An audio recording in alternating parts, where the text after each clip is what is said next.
Hi everyone, hope you are all doing good.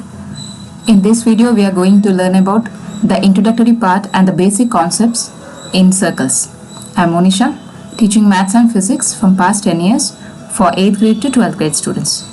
Hope you find this session interesting. So let's start the session.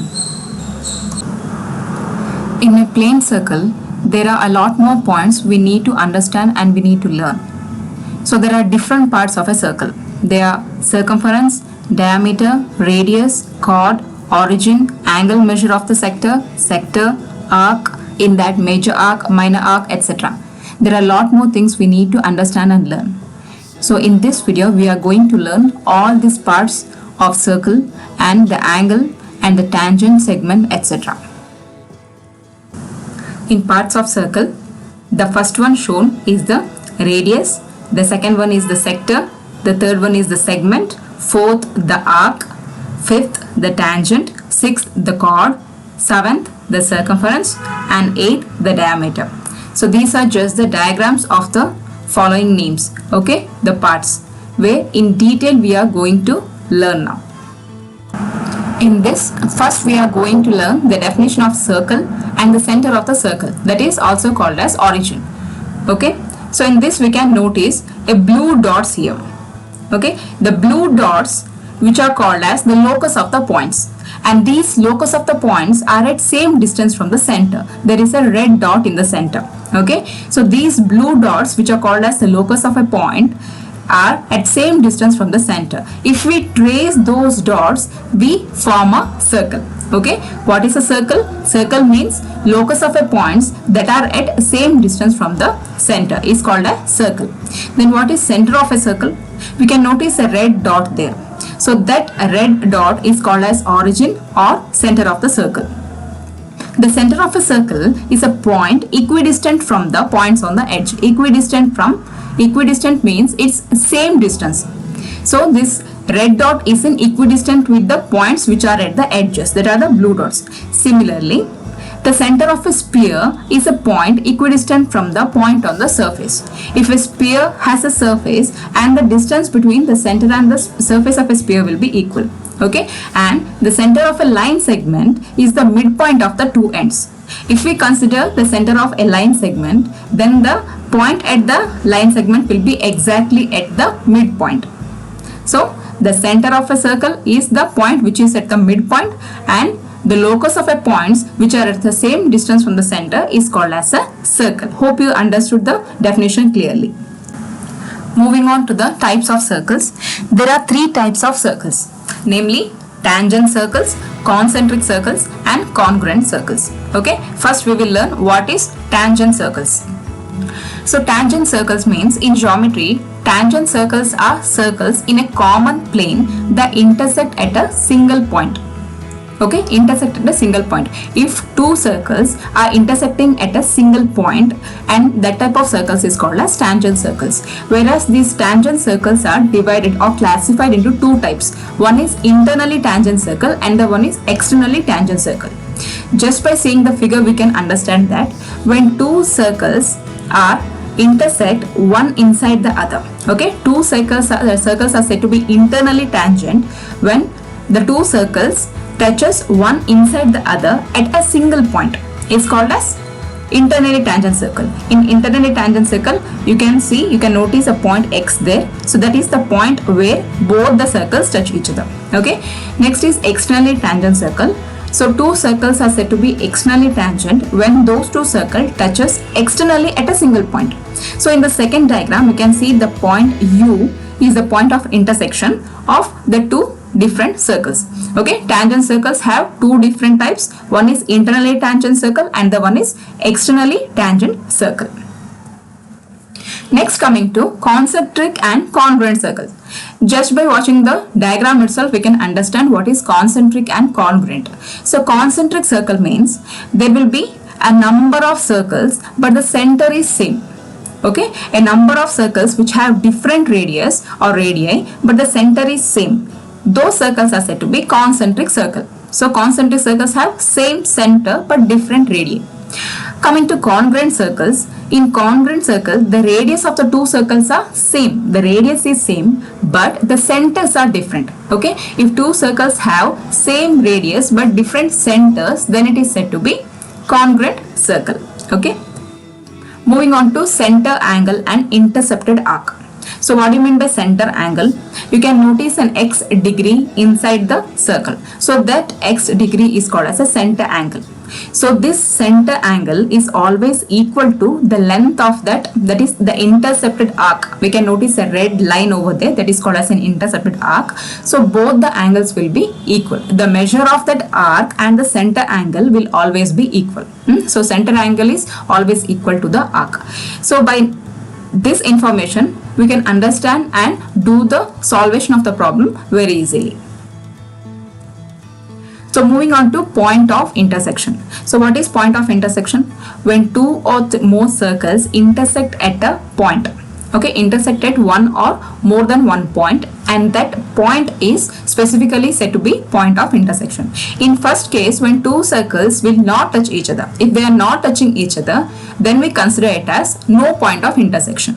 Okay, when two circles touch each other at a one single point, then it is called as one point of intersection.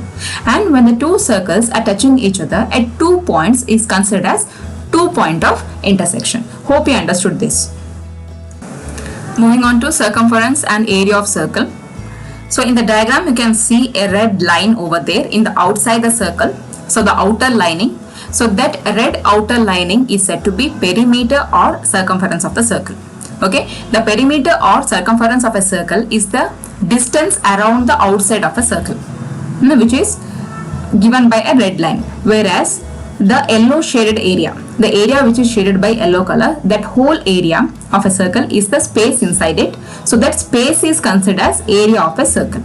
Okay, so the ratio of circumference to the diameter is called as pi, and the value of pi is 3.14, etc. There are so many decimal points over there. Okay, 3.14 or 22/7. The formula for circumference of a circle is C is equal to 2 pi r, or C is equal to pi d, where d is equal to 2r. That is, d is diameter is twice the radius. Okay, next the area of a circle is given by the formula pi r square. The one thing we need to understand here is the red outer lining. Only that outer lining is said to be circumference of the circle, whereas the area shaded, the entire area which is shaded in yellow color, is said to be area of a circle. Next, the formula is given here. Area of a circle is given by pi r square. R is radius, therefore pi into radius square. Next, circumference of a circle is given by pi d, where d is diameter. Since diameter is twice the radius, that is 2 times the radius, the circumference of a circle is given by the formula C is equal to 2 pi r. Then the area which is given by the formula A is equal to pi r square. Moving on to arcs and its types. There are 3 types of arcs.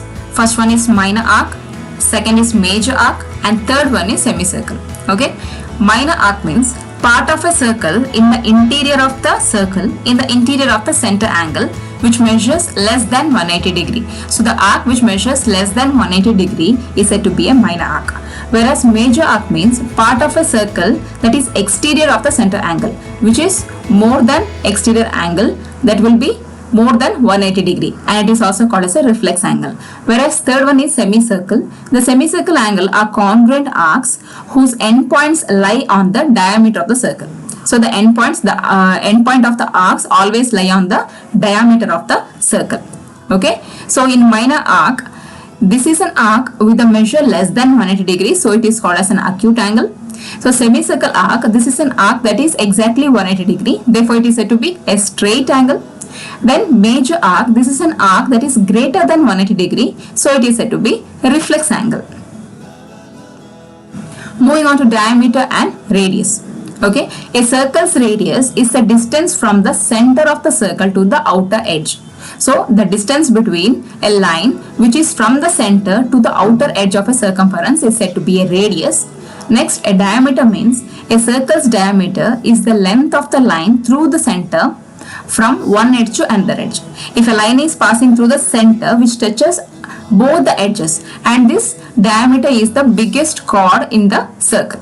Next is circumference. A circle's circumference is the distance around the edge. So that violet color line which we can see here, so that line is the circumference and the distance around the edge. So radius, diameter and circumference. Hope you understood this. Moving on to the important topic, that is chord. A chord is a straight line segment with its end points on the circumference of the circle. So if a line touches, the end points of that line will be touching at the exact point on the circumference itself. It is not moving away from it. Okay. So those lines are said to be a chord. So in this figure, AB is a chord, AE is also a chord and DE is also a chord because it touches at only 2 points on the circumference edge itself. Okay, and the diameter BE is considered as the biggest chord in a circle. Okay, so the angle which is outside is considered as exterior to the circle and the angle which is inside is said to be interior of the circle. Moving on to the next important topic, that is a tangent. Okay, in geometry, a tangent line or simply a tangent to a plane curve at a given point is a straight line that touches the curve at a point. So in the diagram we can just notice the tangent line which touches at only one point, that is a red point, to the curve. So that one point is said to be a tangent line. So the line which touches a curve or a circle or a graphical line at only one point, then it is said to be a tangential line. Okay, the word tangent comes from a Latin word tangere, which means to touch. There are few examples for the tangent lines and there are few examples for those lines which are not tangent also. Okay, so example for tangent lines are, tangent means same direction as the curve. As the curve moves, the tangent will also move very close to it. Okay, those are the tangent. And in another example, those are not tangent, which are not in sync with the direction of the curve. We can see here it is moving inside the circle or the line which is moving inside the curve. So those points or the lines are not considered as tangent. Here in the first diagram, we can notice the tangential line which moves very close to the points of the curved line, the graph. Okay, so this type of relationship is there between the curved line and the tangential line. Okay, the tangent and the curve are so close to each other, the points will just move in the shape or direction of the curve itself. In the second diagram, we can notice there is a tangential plane. The plane will just move by touching at one point of that curve. So this is the property of a tangential line or tangential plane. It will always move by touching only one point or one surface to the curved path of a graphical line or curved path of a surface. Moving to secant. So what is a secant? A secant of a circle is a line that intersects the circle in 2 points. So exactly same as that of the chord, which intersect the circle at 2 points. But the important concept we have to understand here is, in a chord will intersect the circle at 2 points, but exactly at the circumference itself. It will not move away from the circumference. Okay, so in the diagram, that AB which is the exact point on the circumference is said to be a chord, whereas the dotted lines which have been expanded. Okay, so those, if we consider those, then it is said to be a secant. Okay, both the secant and the chord intersect the circle at 2 points itself, but a chord intersect exactly at the circumference, where the secant cuts the circle into two majors and minor segment. It will cut the secant will cut the circle into 2 parts. So it will not be, the points will not be exactly on the circumference. Okay, in the figure, A and B points are said to be a chord. So every secant contains a chord. In each and every secant, there will be a chord inside it. Okay. Moving on to sectors. So sectors, just by seeing the diagram, we can understand. In the first diagram, the whole yellow portion is said to be a major sector, whereas the small portion which is shaded in green, just by understanding it as, we can compare it with the small piece of cake. So that small piece of cake with the green shade is said to be a minor sector. Okay, so this sector is said to be a circular sector or a circle sector. It's a portion of a disc if we consider it as a CD disc, then the portion of a disc enclosed by two radius. For this major sector and minor sector, it will be having two radius from the center point. Okay, two radius and an arc. So where the smaller area is known as minor sector and the larger area is said to be a major sector. Okay, here we can understand the major sector is in shaded in yellow portion and the minor sector is in the green portion, whereas the arc in the major sector, the arc which is there in the major sector is said to be a major arc. In the third diagram we can see here the red line is said to be a major arc which is covering the major sector, and the green line which is covering the minor sector is said to be a minor arc. Okay, in next diagram we can notice here an angle theta. So the angle theta is the angle on the minor sector. So if we need to calculate the angle of the major sector, then we need to subtract that angle theta from 360 degree. Okay, so this is the difference between major sector and minor sector. The whole complete portion leaving a small sector is said to be a major sector. Okay, a small portion just like that of a piece of cake, it is said to be a minor sector. Coming on to the segment. So there is a slight difference between segments and sectors. In sectors what happens? There will be two radius, whereas in major and minor segment there will be no radius to divide it. It will be completely cutting off the circle into two parts. Okay, not exactly half. It can be like 1/4 or 3/4, whereas the smaller portion of that cutting of a circle is said to be a minor segment and the larger portion is said to be a major segment. Okay, and the arc correspond to the minor segment is said to be minor arc, and the arc which corresponds to the major segment is considered as a major arc. So a segment of a circle can be defined as a region bounded by a chord corresponding arc lying between chord's endpoints. In other words, it is two equal halves that are divided by circle's arc and connected through chord by the endpoints of an arc. Okay, so these are the difference between segments and the sectors. So in this, these are some of the important formulas in the circles where we need to understand and remember only three. I will tell you which are those. First one is area of a circle. Area of a circle formula is pi r square. So this is one of the important formula. Next one is to find out the area of the sector. If they ask you to find out area of the sector, then we need to write theta by 360 into pi r square. Second important formula. Then the third important formula is if they ask you to find out the arc length or length of an arc, then we need to write the formula as theta by 360 into 2 pi r. Okay, only these three things we need to remember. One is area of a circle, pi r square. Area of a sector, theta by 360 into pi r square. Next is arc length. Okay, that is theta by 360 into 2 pi r. Only three formula we need to remember. So next, moving on to history of the circles. So before learning or understanding anything, we need to understand the history of it. Okay, a circle is a simple shape in Euclidean geometry. It is discovered by Euclid. It is the set of all points in a plane that are at a given distance from a given point. The center equivalently, it is the curve traced out by the point that moves so that the distance from the given point is constant. I have already told you what is a circle. That is a set of points. The locus of a point, which the distance between the locus of a point and the center is exactly equal when we trace it. Okay. The circle has been known since before the beginning of the recorded history. Natural circles would have been observed such as moon, sun and a short plant stalk blowing in the wind on sand, which forms a circle shape in the sand. The circle is a basis for wheel, which with related inventions such as gears makes much of the modern machinery possible. So circle is such an important concept. In mathematics, the study of the circle has helped inspire the development of geometry, astronomy, calculus. You can't measure or understand what are the applications of circles. There are numerous things around us. Okay, some of the natural photos where it has been captured to understand this, the history of a circle is very back from BC itself. Okay. Shapes of circles noticed in ancient era. The first one is circles in an old Arabic astronomical drawing. The second one is circular piece of silk with Mongol images. And the third one is a mysterious crop circles, which sometimes scientists consider it as the circles made by aliens.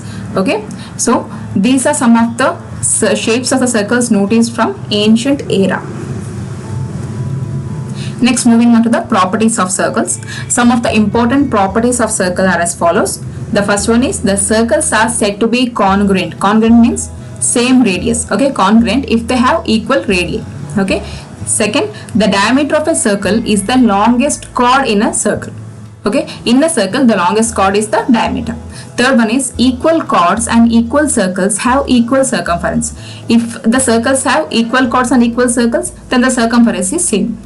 Next, the radius drawn perpendicular to the chord bisects the chord. When a radius is drawn exactly 90 degree to the chord, then it exactly halves the chord to each other. Okay. Next, circles having different radius are similar. Even though the circles have different radius, if one circle has 2 cm, one circle have 8 cm, then both the circles are said to be similar itself.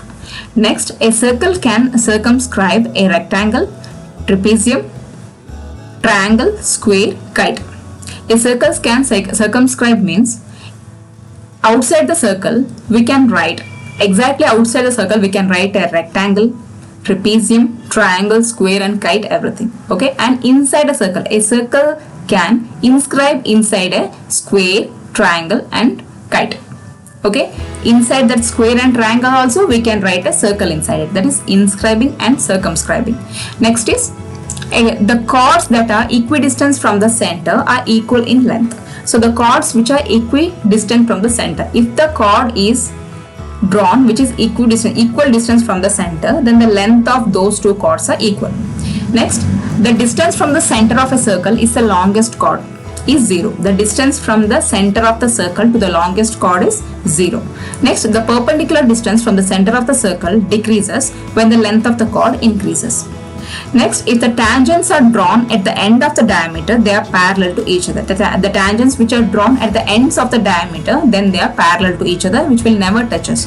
The last point is an isosceles triangle is formed when the radii joining the ends of the chord to the center of the circle. This is the last property in which you can memorize 5 or 6. Okay. Coming on to the summary part, just summarize. We have to summarize everything which we have learned in this introductory part now. First is circle. A circle is a collection of all the points in a plane which are constant distance from the fixed point. Second, radius. Radius is the distance from the center of the circle to any point on the circle. Next is diameter. Diameter is the distance across a circle through a center. Next, circumference. Circumference is the distance around the circle. Next, chord. Chord is a straight line segment with its end points on the circumference of the circle. Next is an arc. An arc is a part of the circumference of a circle. Next, secant. If a line segment that forms a chord of a circle is extended on both the sides, the straight line with the 2 points on the circle is called as a secant. Next is sector. Sector of a circle is a portion of a circle enclosed by 2 radii and an arc. Next is intersecting line having 2 common points. Non-intersecting line have no common points with the circle. Last is tangent. Tangent have only 1 point with the circle. Okay. So these are the important summarizing points, and I hope you understood this session clearly. Just revise it so that you can understand each and every concept of circle clearly and well. Thank you.